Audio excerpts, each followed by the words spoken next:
Assalamualaikum warahmatullahi wabarakatuh. Selamat sore para hadirin.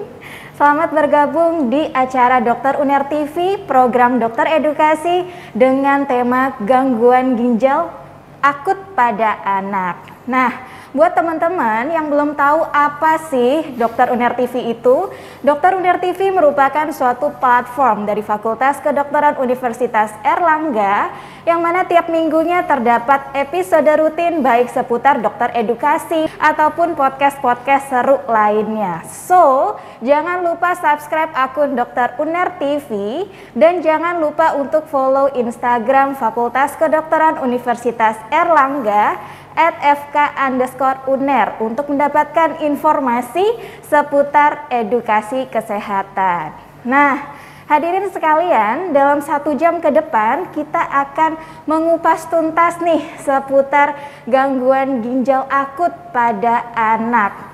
Di mana pada episode kali ini Dokter Uner TV menghadirkan seorang narasumber yang tentunya ahli di bidangnya. Sebelumnya, tahukah kalian kalau misalnya gangguan ginjal akut pada anak ini ternyata berdasarkan laporan dari Kemenkes dan juga Ikatan Dokter Anak Indonesia, pada 2 bulan terakhir terjadi peningkatan kasus, yang mana kasusnya ini meningkat di range usia 1-5 tahun seputar 206 kasus sampai pada tanggal 18 Oktober kemarin. Nah, oleh karena itu ini menjadi topik yang sangat penting nih buat kita bahas untuk meluruskan opini masyarakat. Pada sore hari ini kita kedatangan narasumber ahli kita. Beliau adalah Dr. Muhammad Riza Kurniawan, spesialis anak konsultan. Beliau selaku staf Divisi Nefrologi Ilmu Kesehatan Anak Rumah Sakit Dr. Sutomo Surabaya. Langsung saja kita sapa beliau yang tengah hadir bersama kita sekarang ini. Selamat sore, dokter. Selamat sore para pemirsa. Terima kasih atas undangannya dari Uner TV, diberi kesempatan untuk bisa memberikan informasi mengenai gangguan ginjal akut saat ini. Gitu, baik, bagaimana kabarnya Dokter Riza? Alhamdulillah, terima kasih Dokter Firel, baik. Baik, terima kasih banyak nih Dok telah menyempatkan waktunya di sela kehidupannya, kesibukannya dokter nih untuk bisa sharing bersama Dokter Uner TV. Nah, dokter, kita langsung saja ke materi inti ya dokter ya. Baik dokter, sebagai pendahuluan sebelum kita masuk ke materi gangguan ginjal akut, kita mungkin review sedikit tentang ginjal nih dokter. Sebenarnya apa sih dokter yang dimaksud dengan organ ginjal dan apakah peranan ginjal pada sistem tubuh manusia? Silakan dokter. Ya, jadi ginjal itu salah satu organ vital ya di tubuh kita. Jumlahnya 2 gitu ya. Fungsinya juga vital sekali gitu. Utamanya adalah bisa membuang semua produk dari metabolisme tubuh. Kemudian sebagai buffer, sebagai penjaga keseimbangan antara elektrolit, asam basa, kemudian mengatur tekanan darah, kemudian membentuk serta memetabolisme hormon-hormon penting di dalam tubuh. Jadi apabila terjadi gangguan, apabila ginjal ini mengalami cedera, maka fungsi-fungsi tersebut akan terganggu dengan sendirinya. Baik. Gitu, Baik, terima kasih dokter. Jadi penting banget ya teman-teman fungsi ginjal di tubuh manusia. Mungkin sahabat Dokter Uner TV penasaran nih dokter, jika ginjal anak dibandingkan dengan ginjal orang dewasa, apakah terdapat perbedaan dokter, baik dari segi fungsi ataupun kepentingannya, dan apakah ginjal anak itu lebih rentan terkena gangguan ginjal? Silakan dokter Riza. Jadi kalau ginjal anak dengan ginjal dewasa fungsinya sama, fungsinya sama. Tetapi memang untuk anak-anak yang di bawah 1 tahun itu memang mempunyai range nilai laju filtrasi glomerulus atau nilai fungsi ginjal yang memang tidak seperti orang dewasa gitu. Range-nya memang lebih rendah karena kita memakai, ada perhitungannya khusus gitu Dokter Firel, menggunakan konstanta yang berbeda. Begitu juga apabila ini neonatus, apabila bayinya ini prematur atau bayi yang aterem. Itu juga berbeda. Tetapi kalau sudah di atas 1-2 tahun itu biasanya fungsi ginjal sudah menyerupai orang dewasa gitu. Jadi laju filtrasi glomerulus lurusnya, jumlah nefronnya, ukuran nefronnya sudah seperti orang dewasa, yaitu biasanya sudah di atas 90. Perbedaan berikutnya adalah ukuran dari ginjalnya gitu. Jadi untuk kami itu ukuran dari ginjal itu sangat penting ya, karena itu bisa memberikan prediksi apakah pasien ini mengalami gangguan dari fungsi ginjalnya, apakah masih akut ataukah sudah kronis ataukah sudah lama gitu. Jadi ukuran ginjalnya itu bergantung dari usia, kemudian dan jenis kelaminnya gitu. Itu biasanya kita lakukan kalau dengan pemeriksaan ultrasonografi gitu. Jadi untuk mengetahui ukurannya gitu, Dokter Berial. Oke, baik dokter. Lalu terkait apakah anak lebih rentan memang terkena gangguan ginjal karena ginjal pada anak ini ukurannya misalnya lebih kecil, itu sebenarnya benar atau tidak dokter? Kalau lebih rentan itu bisa dikatakan karena lebih banyak faktor penyebabnya ya, tapi sebenarnya juga pada dewasa itu kalau penurunan fungsi ginjal memang lebih banyak. Kan gini, jenis penyakit anak dan dewasa itu berbeda, terutama untuk kalau kami di bagian ginjal jenisnya berbeda sekali. Karena kalau di dewasa biasanya yang saya tahu kalau penurunan fungsi ginjal rata-rata penyebabnya antara hipertensi kronis atau biasanya pasien dengan diabetes gitu. Tapi kalau pada anak-anak bisa sangat berbeda, Dr. Firya. Jadi bisa mulai dari kelainan bawaan, kemudian glomerulonefritis itu sendiri, atau misalkan anaknya dengan dehidrasi. Jadi karena tadi itu mungkin ukuran tubuhnya yang kecil, kemudian nefron-nefron yang belum terbentuk secara sempurna, sehingga apabila terjadi injured gitu ya, jadi misalkan anaknya dehidrasi gitu, kekurangan cairan sedikit, mungkin itu bisa memicu terjadinya penurunan dari fungsi ginjalnya sendiri. Oke, gitu. Baik. Nah itu ya teman-teman sekalian, jadi untuk ginjal anak dan ginjal dewasa, penyebab terjadi gangguannya cenderung berbeda ya dokter. Dan masing-masing memiliki karakteristik dan hal-hal rentan tertentu di usianya. Nah, lanjut lagi nih dokter, kita sudah mengetahui bersama tentang ginjal. Sekarang kita menuju topik utamanya, tentang gangguan ginjal akut. Nah, mungkin dokter, sahabat Dokter Uner TV ini ada yang bingung terkait melihat judul kita, tulisannya gangguan ginjal akut. Sementara di beredar informasi tentunya ya di masyarakat ini banyak yang menuliskan gagal ginjal akut. Sebenarnya apakah gangguan ginjal akut ini sama dengan gagal ginjal akut? Dan apakah yang dimaksud dengan gangguan ginjal akut itu sendiri? Silakan Dokter Riza. Baik.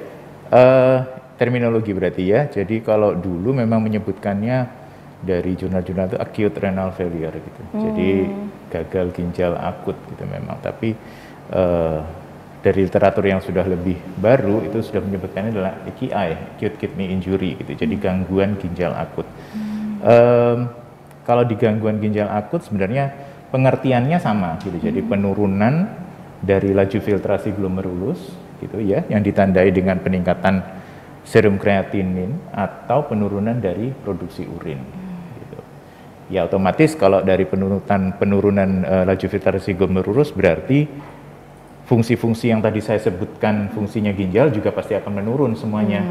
Jadi otomatis produksi urinnya juga bisa menurun, kemudian gangguan dari elektrolit dan asam basanya, kemudian tekanan darahnya juga mungkin terganggu, pasiennya mungkin sudah terjadi anemia gitu karena ada gangguan dari eritropoietinnya begitu. Jadi istilahnya kalau karena dia acute, jadi itu adalah keadaan yang akut dan mendadak memang, Dr. Virial. Jadi penurunan laju filtrasi glomerulus yang dapat ditandai dengan peningkatan kadar kreatinin atau penurunan dari produksi urin. Itu dari gangguan ginjal akutnya, acute kidney injury. Acute kidney injury. AKI.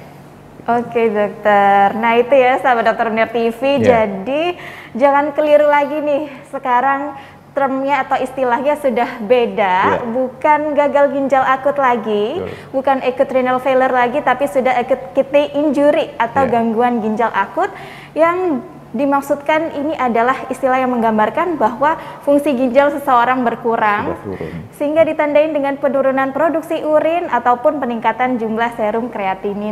Dokter. Salah satu alasan mengubahnya karena dengan kata-kata gagal ginjal akut itu kan seolah-olah sudah gagal. Jadi ginjalnya gagal. seperti tidak berfungsi gitu. Jadi Oh, kalau baik. gangguan ginjal akut itu ada gangguan, ada injured gitu. Padahal memang istilah untuk acute kidney failure itu maksudnya adalah bahwa gangguan ini hanya bersifat akut saja dan dia harus kembali, harus reversible, harus kembali ke nilai Fungsi. normalnya dia gitu. Baik. Nah, kalau kita mengartikan seperti gagal ginjal jadi seolah-olah kayak sudah nggak Tidak berfungsi berfungsi. gitu ya. Gitu. Baik, itu ya teman-teman sekalian. Nah, kita udah pada tahu definisi dari gangguan ginjal akut nih dokter. Lalu pastinya pada penasaran lagi terkait faktor resiko atau hal-hal apa yang sekiranya menyebabkan gangguan ginjal akut pada anak. Silakan dokter Riza. Jadi kalau faktor resiko berarti hal-hal yang menyebabkan anak ini kayak punya bakat lebih gede gitu untuk jadi gangguan ginjal akut. Itu biasanya bayi-bayi yang prematur. Baik. Alasannya karena pada saat dia lahir itu sebenarnya nggak hanya ginjal gitu, tapi semua organ rasanya mungkin belum siap, belum matang gitu. Biasanya nanti ginjalnya akan mengikuti dari perkembangan si janin dan akan melakukan jadi nefron itu nanti akan membesar. Gitu. Nefron ini akan membesar sehingga mengakibatkan biasanya menyebutkan kita oligomeganefronia gitu. Nah dari situ biasanya nanti cepat atau lambat pasien ini akan mengalami hipertensi, kemudian fungsi ginjalnya juga akan menurun. Karena jumlah nefronnya juga mungkin tidak cukup. Nah gitu. Jadi akibatnya hiperplasi ya, nefronnya jadi lebih besar dan melakukan pekerjaan yang lebih dari yang biasa harusnya gitu. Nah itu lama-lama juga akan berpengaruh fungsi ginjal. Kemudian yang kedua, mungkin pasien-pasien yang habis mengalami operasi besar gitu ya. Biasanya blood loss gitu. Jadi kekurangan cairan yang banyak sehingga tubuhnya mengalami hipovolemik, kekurangan cairan gitu, baik darah maupun cairan tubuh gitu. Ketiga, mungkin bisa pada anak-anak yang mengalami infeksi berat, sepsis, ataupun anak-anak yang mengalami infeksi saluran kemih yang berulang atau mengalami infeksi saluran kemih atas yang berulang, pilonefritis yang berulang. Nah, itu juga punya resiko terjadi acute kidney injury gitu. Baik. Itu ya teman-teman sekalian. Jadi gangguan ginjal akut pada anak itu banyak faktor resikonya ya dokter.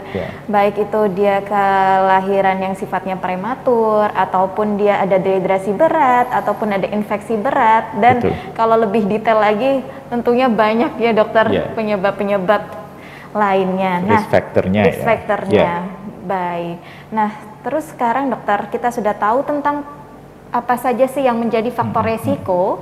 Sekarang yang paling ingin tahukan oleh ibu-ibu nih dokter, apa saja tanda dan gejala anak saya ini menderita suatu gagal atau gangguan ginjal akut? Apa saja tanda dan gejala yang tampak dan apa yang harus dilakukan jika menyadarinya? Silakan dokter.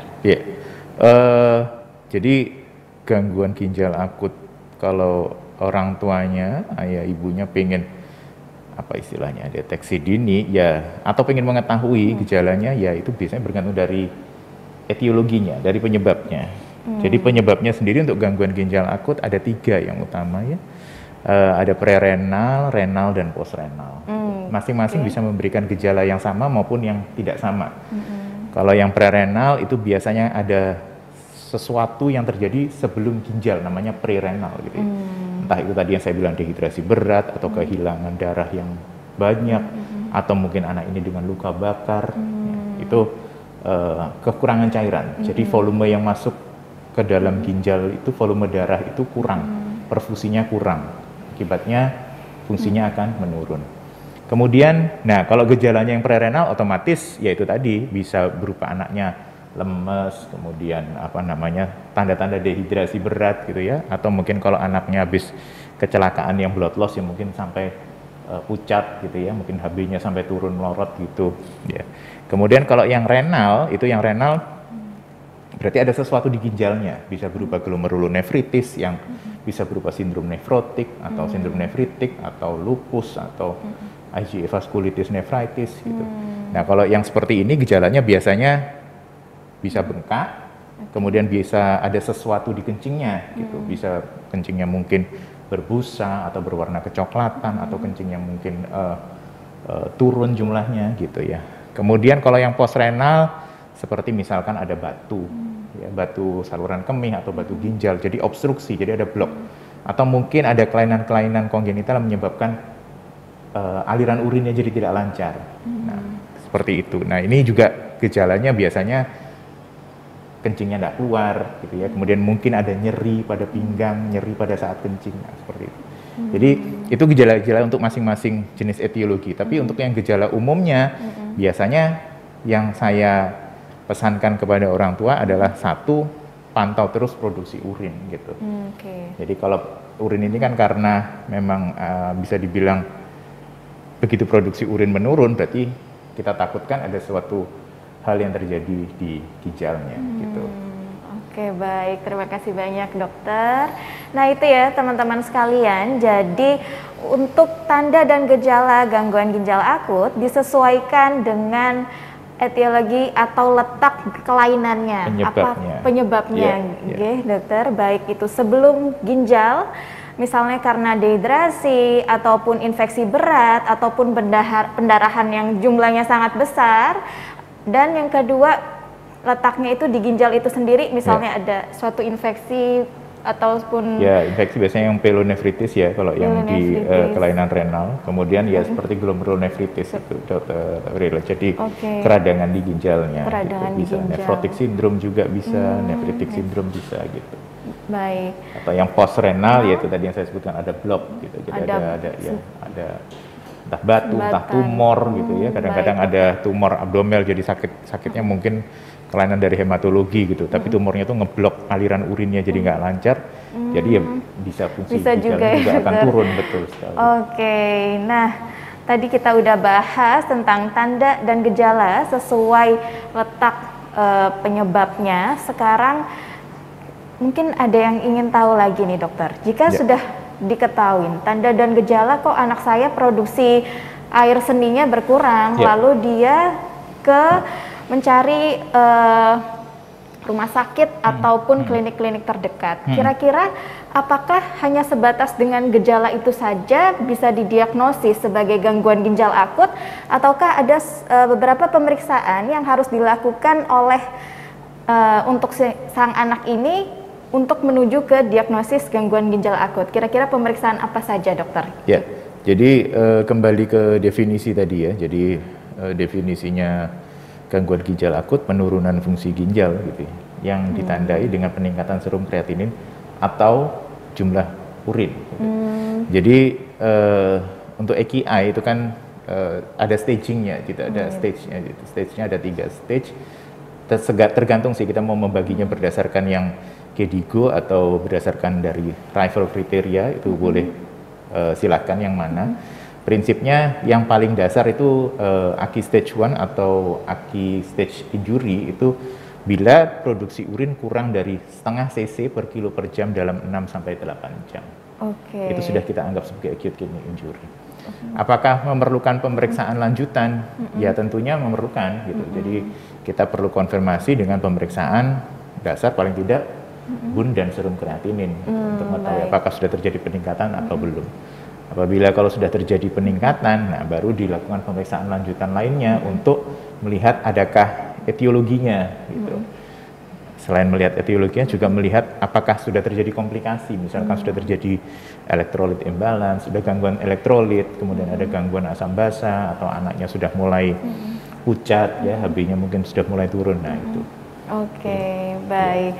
Itu ya teman-teman sekalian. Jadi kalau misalnya berobat nih, mencari tenaga kesehatan terdekat, tentunya tidak langsung didiagnosis sebagai gangguan ginjal akut, tetapi melalui beberapa pemeriksaan tentunya kita akan mengukur atau menghitung dulu produksi urinnya. Jadi kalau kuncinya masuknya dari produksi urin dulu kalau untuk deteksi dini orang tua gitu. Jadi kalau produksi urinnya sudah kurang dari setengah cc per kilo per jam dalam 6 sampai 8 jam itu sudah bisa kita anggap sebagai AKI. Jadi makanya kemudian bisa dikonfirmasi dengan pemeriksaan lanjutan gitu, urinalisis dan sedimen, kemudian darah tadi saya bilang, fungsi ginjal gitu ya. Jadi kalau itu konfirmasinya gitu. Jadi kencingnya bagaimana ini gitu. Kemudian fungsi ginjalnya apakah dihitung, nanti biasanya akan dihitung oleh dokter yang merawat gitu. Oh ini sudah turun. Nah ini sudah turun, baru dilakukan pemeriksaan untuk etiologi maupun untuk komplikasinya, apakah sudah muncul atau tidak gitu. Oke, gitu ya teman-teman sekalian. Nah, kita udah tahu nih tanda gejala, terus langkah-langkah pemeriksaan yang dilakukan oleh tenaga medis. Sekarang kita menuju ke arah penanganan, dokter. Kira-kira penanganan atau tata laksana yang seperti apakah yang kita lakukan pada anak dengan gangguan ginjal akut? Silakan, dokter. Ya, jadi penanganannya otomatis sesuai dengan etiologinya tadi ya, sesuai dengan penyebabnya. Misalkan tadi yang prerenal pasiennya datang dengan diare berat gitu ya, jadi kita harus menangani kekurangan cairannya, dehidrasinya kita tangani dulu gitu. Kemudian kalau misalkan pasiennya ini akinya karena glomerulonefritisnya ya harus kita tangani.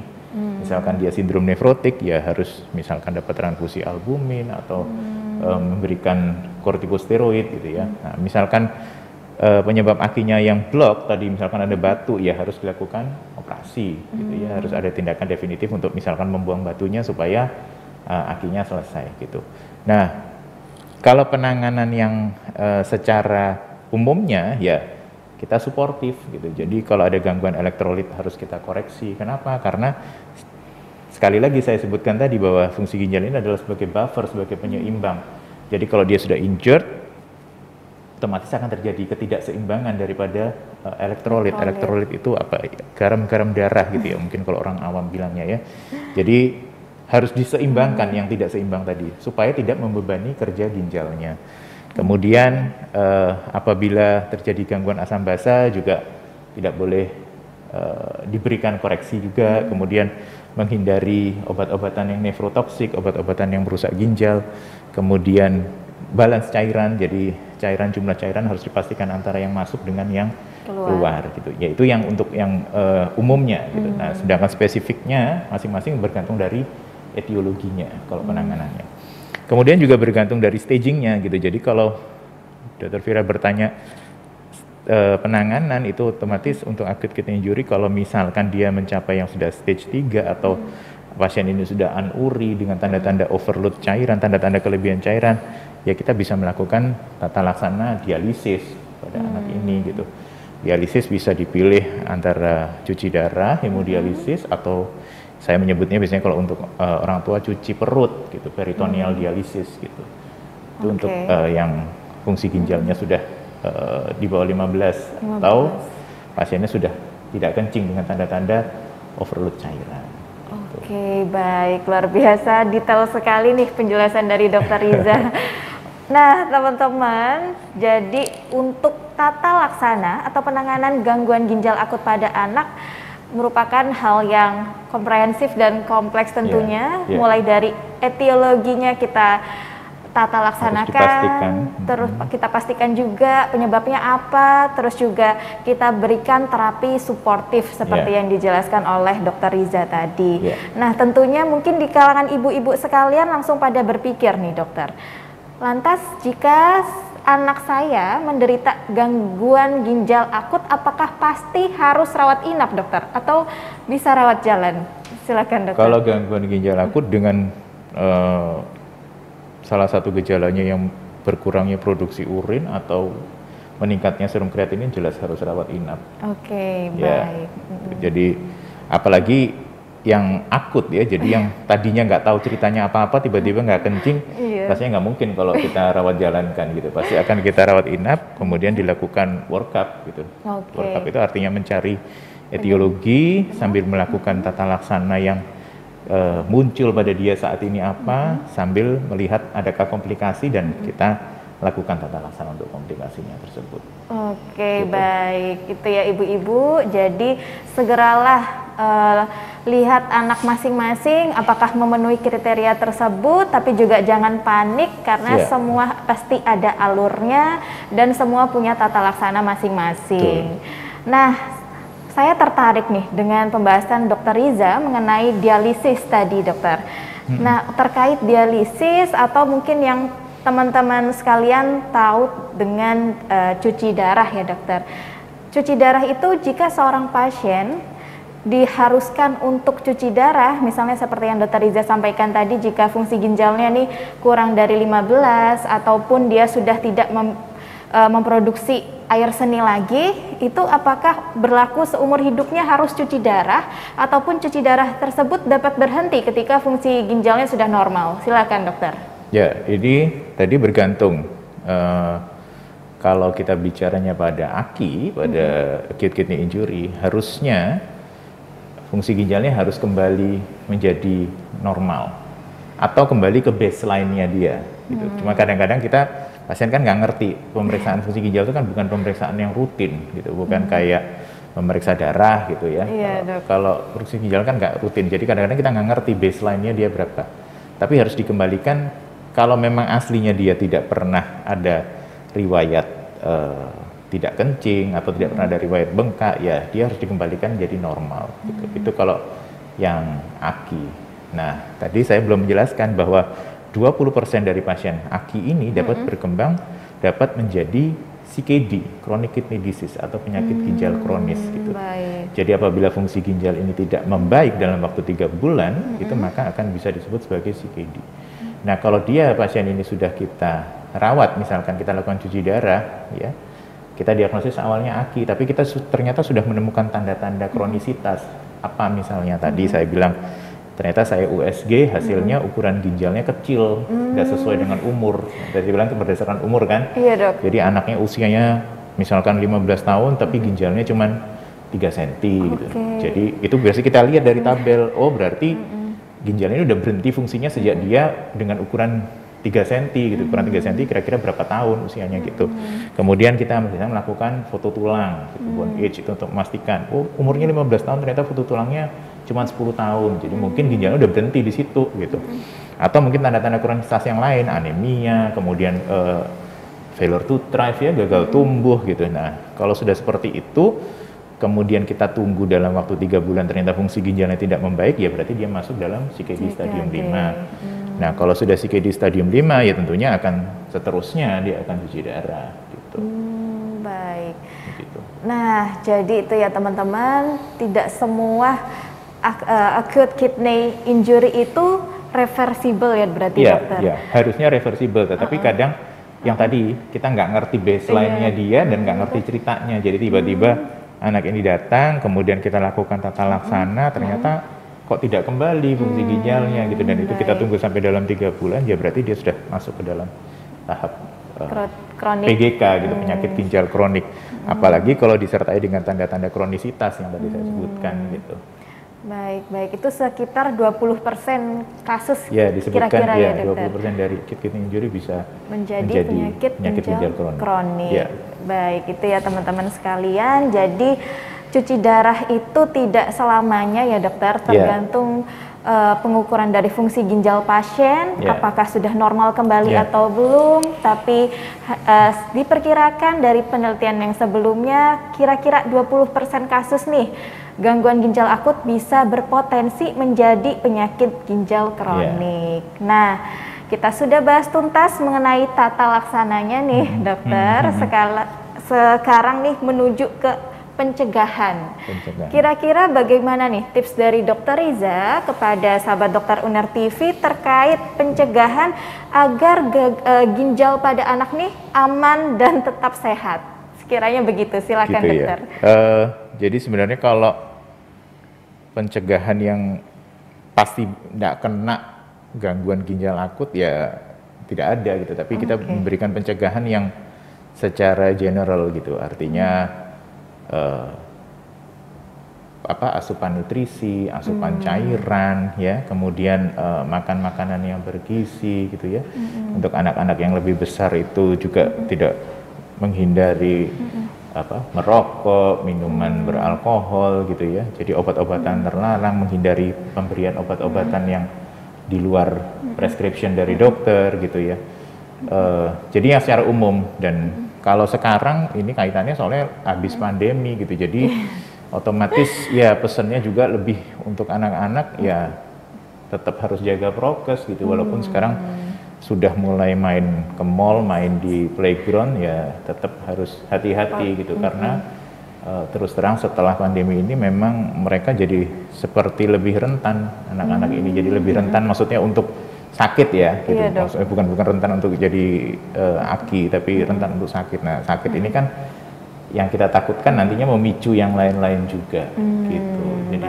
Jadi kalau untuk pencegahan yang secara spesifik untuk ginjalnya, ya itu tadi minum air putih, gitu ya, secara cukup, asupan nutrisinya harus dilihat, kemudian obat-obatan itu juga harus hati-hati pemakaiannya, begitu. Itu juga makanan ya, makanan itu juga harus diperhatikan betul, gitu. Gitu sih kalau untuk yang secara umumnya itu. Gitu. Baik. Nah itu dia ya teman-teman sekalian, jadi intinya pencegahan secara umum untuk anak agar tetap aman istilahnya ya dokter ya. Yeah. Pertama adalah jaga kebutuhan cairan anak, terus nutrisinya dipenuhi, asupan nutrisi, terus jangan lupa diperhatikan obat yang dikonsumsi oleh anak itu sendiri ya dokter, dan faktor-faktor penyakit lain yang mungkin meningkatkan resiko. Nah baik teman-teman sekalian, sekarang kita lanjut ke pembahasan berikutnya. Mungkin ada di benak sahabat dokter Uner TV sekalian, misalnya yang telah punya anak dan anaknya terdiagnosa dengan gangguan ginjal akut nih dokter. Pastinya kan seorang ibu akan memikirkan anak ke depannya nih dokter.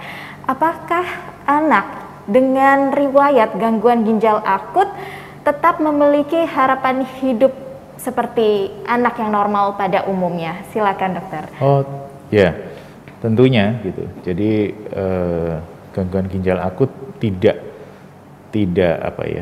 memutuskan harapan hidup si pasien gitu.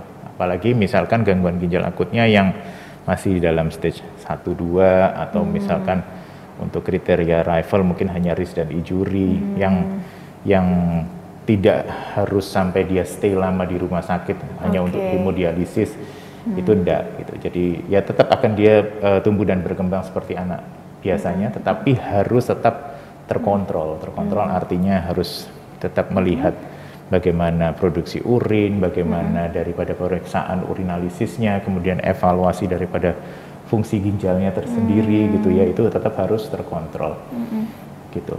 Bahkan yang sudah dialisis pun juga sebenarnya kami tidak menutup artinya bahwa dia sudah tidak punya masa depan, enggak, ya tetap gitu. Beberapa pasien yang acute kidney injury yang fungsi ginjalnya sudah kembali menjadi normal, ya dia tetap tumbuh dan berkembang gitu. Kemarin ada kebetulan pasien dokter Nini itu yang lupus itu malah sudah jadi foto model gitu. Ada yang sudah ada yang sudah sekolah di akademi kebidanan gitu. Jadi artinya bahwa ya dia akan tetap tumbuh dan berkembang. Cuman memang harus lebih aware, lebih hati-hati gitu, mengingat ginjalnya itu pernah cedera gitu. Jadi memang harus menjaga benar dan harus kontrol, harus dievaluasi terus gitu. Oke, baik. Jadi jangan berkecil hati, hati para ibu-ibu yang mungkin anaknya pernah atau telah memiliki riwayat gangguan ginjal akut. Betul. Karena asalkan fungsi ginjalnya telah kembali normal, produksi urinnya juga normal, anak tetap memiliki harapan hidup ataupun kualitas hidup yang hampir sama bahkan ya dok seperti anak pada umumnya. Betul sekali. Gitu. Nah, sekarang menuju ke akhir pembicaraan, ini semakin puncak nih dokter. Deg-degan saya. Nah, sahabat sekalian, tentunya nih pada booming atau ini menjadi topik yang dibicarakan di mana-mana. Mungkin kalian juga ingin tahu sehingga kalian mendengarkan topik pembahasan ini. Nah, dokter, tentunya sekarang ini sedang heboh nih terkait gangguan ginjal akut misterius yang katanya terjadi peningkatan dan dilaporkan seperti kasus anak yang usianya 1-5 tahun kok kasusnya semakin meningkat akhir-akhir ini. Nah, menurut Dokter Riza, hal-hal apa yang sekiranya telah diketahui terkait gangguan ginjal akut misterius, dan apakah gangguan ginjal akut misterius itu sama seperti gangguan ginjal akut pada umumnya? Silakan dokter. Ya, betul sekali, ini yang lagi heboh banget, jadi dikejar di mana-mana kita gitu. Kami dari divisi nefrologi. Jadi saya ini dulu untuk istilahnya kita menyebutkannya gangguan ginjal akut. Kita sekarang menyebutkan adalah progresif atypical ya. Jadi kenapa misterius? Ya memang misterius karena tadi yang saya sebutkan bahwa setiap gangguan ginjal akut harus dicari etiologinya. Ini misterius adalah karena dia tidak ketahuan etiologinya apa, penyebabnya apa, tidak diketahui memang gitu. Tetapi untuk sahabat UNER TV mungkin juga jangan terlalu panik juga. Jadi memang yang tadi saya sebutkan, kalau memang ada keluhan ya dari putra-putri sahabat UNER TV kalau terjadi penurunan produksi urin, makanya segera dilakukan pemeriksaan. Jadi kalau sudah dilakukan pemeriksaan, kita akan mencari etiologinya gitu. Mulai dari apakah prerenal, renal, postrenal. Kemudian apabila dari hal-hal tersebut sudah ketemu, maka akan kita investigasi lebih dalam sampai menemukan definitif diagnosisnya gitu. Akhirnya kita bisa melakukan terapi. Tetapi apabila sudah dilakukan berbagai pemeriksaan untuk mencari etiologi itu tidak masuk, tidak ketemu juga penyebabnya apa, barulah dia masuk ke dalam yang atypical progresif, unknown etiology. Jadi memang tidak diketahui gitu. Ya sekarang ini rumornya sudah yang ini yang itu gitu ya, itu semua asumsi gitu. Jadi ya, jadi kami sendiri yang ahli ginjal juga tidak mengeluarkan statement apa-apa. Kita semua masih menunggu ya hasil penelitian dari Puslap 4 Polri, dari BP POM juga bagaimana gitu ya. Jadi kita mengikuti saja gitu karena ini Kemenkes juga sudah memberikan arahan dan mengikuti arahan berikutnya gitu. Nah, tentang apakah sama atau nggak sama dengan AKI yang biasanya, sebenarnya sama. Cuman memang yaitu tadi progresif dan atypical gitu. Jadi dia begitu progresifnya, jadi keadaannya untuk segera memburuk itu cepat sekali gitu. Jadi untuk pasien ini harus dilakukan dialisis secara, kita nyebutnya situ ya, secara secepatnya itu memang benar-benar harus cepat gitu. Karena kalau enggak benar-benar kejar-kejaran dengan waktu gitu. Tapi sebenarnya ininya sama, AKI-nya sama gitu. Jadi yang nggak kencing, anaknya juga mungkin bisa nggak sadar, anaknya mungkin anaknya pucat gitu ya. Tapi yang membuat dia menjadi atypical adalah karena anak ini tidak ada riwayat penyakit ginjal sebelumnya misalkan.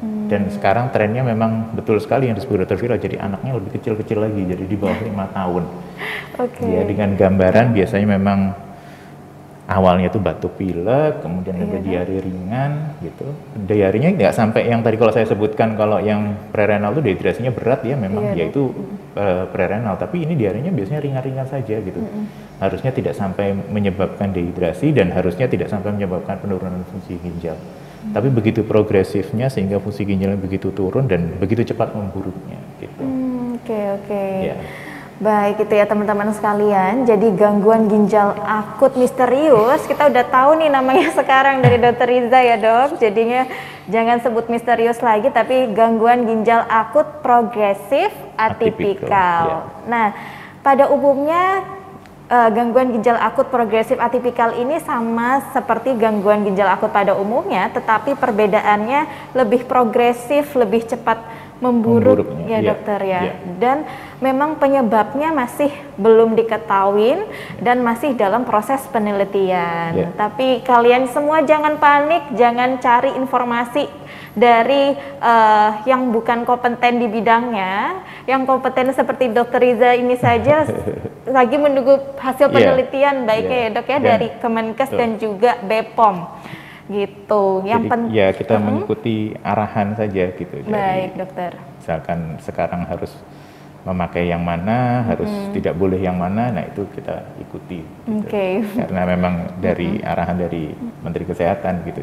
Dr. Viral. Jadi nanti sambil menunggu hasil, tapi rasanya memang itu kan hanya sementara saja. Jadi Karena terus terang memang sahabat Uner TV mungkin juga panik ya begitu disebutkan ini itu gitu. Jadi makin panik gitu. Jadi tetap tenang, ngikutin arahan. Kalau masih bingung bisa konsultasi dengan dokter spesialis anaknya gitu, atau dokter terdekat gitu, bisa ditanyakan gitu ya. Oke, baik, luar biasa nih Dokter Riza, jadinya tercerahkan langsung dia dok. Semoga ya. Amin dokter. Nah, sebelum kita menutup talk show pada sore hari ini, mungkin Dokter Riza ingin menyampaikan take home message-nya nih dokter, untuk para sahabat Dokter Uner TV terkait dengan gangguan ginjal akut progresif atipikal yang sedang lagi boomingnya, dan apa saja sih dok yang perlu diketahui oleh masyarakat agar tidak panik. Nah, silakan Dokter Riza. Ya, jadi kalau untuk gangguan ginjal akutnya ya secara umum seperti yang saya sebutkan tadi ya, Bapak Ibu sekalian menjaga asupan nutrisi, kemudian asupan cairan gitu ya. Mungkin kalau pada saat ini kasus sedang tinggi-tingginya, jadi mungkin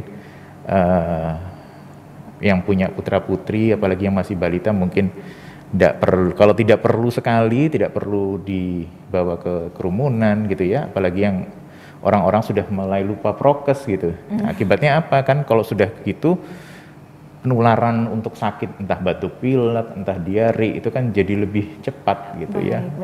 Dia ketemu dengan orang-orang umum di mana mereka juga mungkin masker udah pada kelepas semua. Kemudian yang kedua, ya media luar biasa sih sekarang gitu, jadi berita apa sedikit bisa jadi sangat bombastis gitu.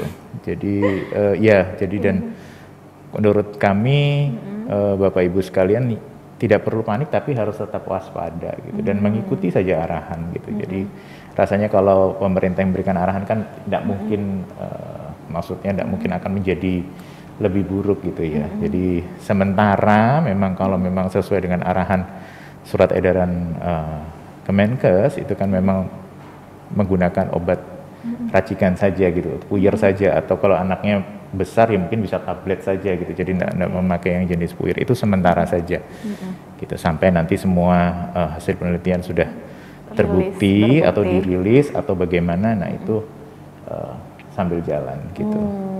Yang penting tidak perlu panik, tapi tetap harus waspada. Dan pesan kami lagi adalah ya produksi urin itu ya, jadi harus hati-hati gitu. Segera dilakukan pemeriksaan atau segera diperiksakan gitu ke fasilitas kesehatan terdekat gitu kalau memang ada penurunan produksi urin. Oke, baik Dokter Riza, terima kasih banyak dokter atas segala ilmu yang telah disampaikan kepada sahabat Dokter Uner TV sekalian. Dokter, terima kasih banyak atas waktunya Dokter Riza. Semoga apa yang telah dokter sampaikan menambah wawasan bagi seluruh sahabat Dokter Uner TV sekalian. Dan semoga sahabat kita yang mungkin terkena gangguan ginjal akut segera disembuhkan. Dan para masyarakat juga paradigmanya segera terluruskan dengan informasi-informasi yang memang seharusnya mereka dapatkan hasil penelitian ataupun pendapat-pendapat dari narasumber ahli. Dan semoga kasus gangguan ginjal akut di Indonesia semakin terkendali. Amin ya robbal alamin. Buat sahabat Dokter Uner TV sekalian, jangan lupa tetap stay tune nih di program Dokter Edukasi, karena selanjutnya masih ada episode-episode seru lainnya, tentunya dengan narasumber-narasumber ahli lainnya dengan topik-topik yang hangat juga nih dokter. Oke, jangan lupa tetap subscribe akun YouTube Dokter Uner TV, dan jangan lupa untuk follow Instagram Fakultas Kedokteran Universitas Erlangga @fk_uner untuk mendapatkan informasi menarik seputar edukasi kesehatan. Nah, teman-teman sekalian, saya Firian Ledia Rahma selaku moderator pada talk show kali ini mewakili all crew Dokter Uner TV yang bertugas mengucapkan terima kasih atas partisipasinya. Wassalamualaikum warahmatullahi wabarakatuh. Waalaikumsalam.